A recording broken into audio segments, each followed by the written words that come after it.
हर हर महादेव। जय शिव गुरु। सबसे पहले मैं अपने हृदय से सभी श्रद्धालु भाई बहन को सादर प्रणाम करती हूँ। अपने माता पिता और गुरुजन को नमन करती हूँ। माँ पार्वती को प्रणाम करती हूँ।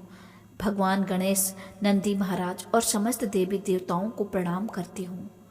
और देवों के देव, करुणा के सागर, अवगरदानी, दयालु भगवान भोलेनाथ के चरणों में मेरा कोटि कोटि प्रणाम करती हूँ।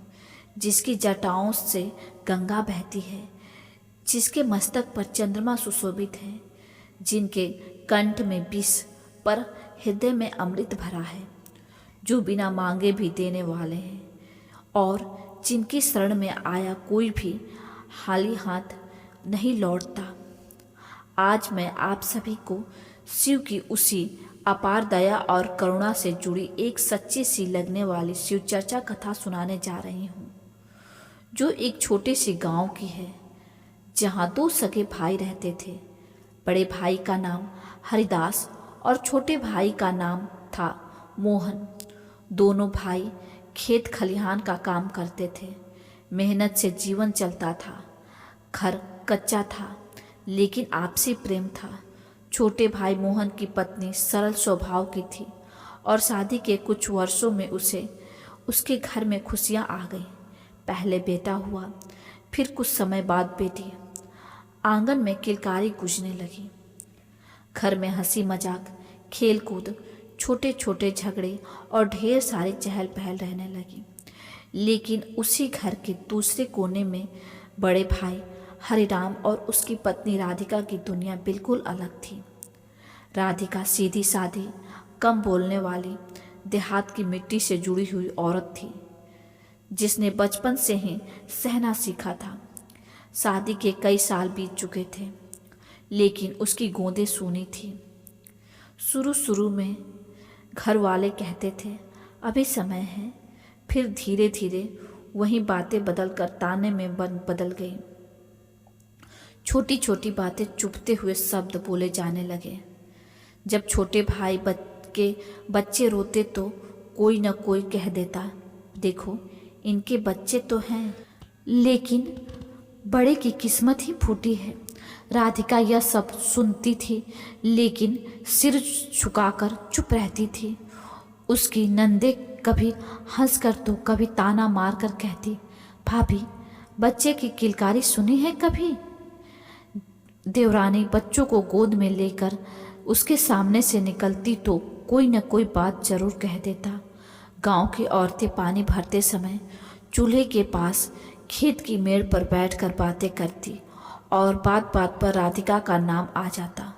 कोई कहता यह तो बांझ है, कोई कहता इसके भाग्य में माँ बनना लिखा ही नहीं है।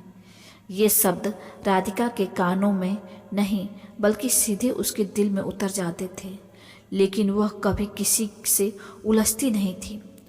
न पति से शिकायत करती, न भगवान से सवाल पूछती, बस अपने मन के भीतर टूटती रहती थी। उसका पति हरिराम भी अंदर ही अंदर दुखी रहता था, लेकिन समाज के डर से और हालात के आगे बेबस होकर चुप रहता था। राधिका बच्चों से बहुत प्यार करती थी। छोटे भाई के बच्चों को नहलाती, खिलाती, उन्हें कहानियाँ सुनाती। जब कोई बच्चा उसे काकी कहकर पुकारता तो उसके चेहरे पर मुस्कान आ जाती, लेकिन जब वही बच्चा अपनी माँ की गोद में जाकर माँ कहता तो राधिका की आंखें भर आती। रात को जब पूरा घर सो जाता तब वह चुपचाप आंगन में बैठकर तारों भरे आकाश को देखती। ठंडी हवा चलती, कहीं दूर से कुत्ते की भौंकने की आवाज़ आती और राधिका के आंखों से आंसू बहते रहते। वह मन ही मन कहती, हे भगवान मैंने क्या कमी रखी, लेकिन फिर भी वह शिकायत नहीं करती थी, क्योंकि उसके जीवन में एक अटूट विश्वास था। भगवान शिव बचपन से अपने पिता और दादी से सुना था कि शिव बिना भेदभाव के देते हैं। राधिका रोज सुबह अंधेरे में उठती, चूल्हा जलाती, पानी भरती, घर आंगन साफ करती, पशुओं को चारा देती और फिर नहा धोकर एक छोटे से कोने में शिव का नाम लेकर दीप जलाती। उसे बड़े बड़े मंत्र नहीं आते थे, बस सरल शब्दों में ओम नमः शिवाय जपती रहती थी। सावन का महीना आता तो उसकी भक्ति और गहरी हो जाती। गांव से बाहर एक पुराना मंदिर था, शिव मंदिर। कच्चा रास्ता, बरसात में कीचड़, धूप से तपती जमीन, लेकिन राधिका नंगे पांव हर सोमवार वहां जाती, हाथ में लोटा, आंखों में विश्वास और दिल में दर्द लेकर शिवलिंग पर जल चढ़ाती। वह कभी भूल कर भी संतान नहीं मांगती थी, बस इतना कहती, बाबा जो ठीक समझो वही करना। लोग उसका मजाक उड़ाते, कहते इतनी पूजा से क्या होगा, अब तो उम्र निकल गई। लेकिन राधिका बस मुस्कुरा देती, कहती मेरे भोले बाबा सब जानते हैं। एक दिन हरितालिका तीज का त्योहार आया। घर घर में झूले पड़े, औरतें सज धज कर गीत गा रही थी। छोटे भाई की पत्नी अपने बच्चों को गोद में लेकर हंस रही थी। तभी उसकी नंद ने हंसते हंसते कह दिया, राधिका क्या तू झूला झूलेगी? तेरी गोद तो खाली है। यह बात सुनकर राधिका का दिल जैसे टूट गया। वह बिना कुछ बोले अंदर चली गई। उस दिन उसने खाना नहीं खाया। रात को सबके सो जाने के बाद वह दीपक लेकर शिवलिंग के सामने बैठ गई। उसकी आंखों से आंसू रुक नहीं रहे थे। उसने कांपती आवाज में कहा, हे महादेव, अगर माँ बनना मेरे भाग्य में नहीं है तो मुझे इतनी ताकत दें कि मैं सबको सह सकूं। मैं किसी को कुछ नहीं चाहती, बस मन की शांति चाहती हूँ। सावन की वही रात थी।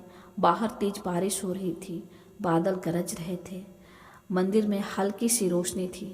राधिका थक कर वहीं बैठी बैठी बेहोश हो गई और उसी अवस्था में उसे स्वप्न आया। उसने देखा कि सामने उजाले से भरे भगवान शिव खड़े हैं।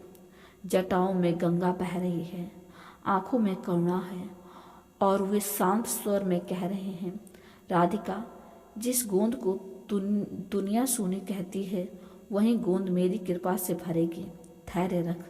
सुबह जब उसकी आंखें खुली तो उसका मन अजीब शांति से भरा हुआ था, जैसे वर्षों का बोझ उतर गया हो। समय बीता, महीने गुजरे और वहीं असंभव हो गया। राधिका माँ बनने वाली थी। जब यह बात घर में फैली तो पूरे गांव में चर्चा होने लगी। वहीं लोग जो ताने मारते थे आज चुप थे। नंदों के शब्द खो गए थे। जेठानी के आंखों में हैरानी और संकोच था। हरिराम के आंखों से आंसू बह निकले। खुशी के थे वो आंसू। 9 महीने पूरे हुए। एक शुभ दिन राधिका ने एक स्वस्थ बच्चे को जन्म दिया। घर में दीप जले, शंख बजे, लेकिन राधिका ने सबसे पहले बच्चे को गोद में लेकर शिव मंदिर जाने की बात कही। वह कांपते हाथों से बच्चों को शिवलिंग पर के सामने रख कर बोली, बाबा यह मेरा नहीं, आपकी दी हुई अमानत है। उस दिन राधिका के आंखों से दुख के नहीं बल्कि कृतज्ञता थे और तब पूरे गांव में समझा कि शिव देर जरूर करते हैं लेकिन अन्याय नहीं करते। वे ताने से टूटे दिल की पुकार सुनते हैं। वे सोनी गूंद को नहीं, सोना जीवन भी भर देते हैं। यही है शिव की महिमा, यही है शिव की दया, यही है सच्ची शिव चर्चा। तो श्रोतागण, कैसी लगी हमारी यह शिव चर्चा? अगर अच्छी लगी हो तो वीडियो को लाइक और चैनल को सब्सक्राइब जरूर करें। मिलते हैं हम अगली कहानी में। तब तक के लिए नमस्कार। और आप हमारे साथ एक बार प्रेम से बोल दीजिए, हर हर महादेव, जय शिव गुरु, ओम नमः शिवाय।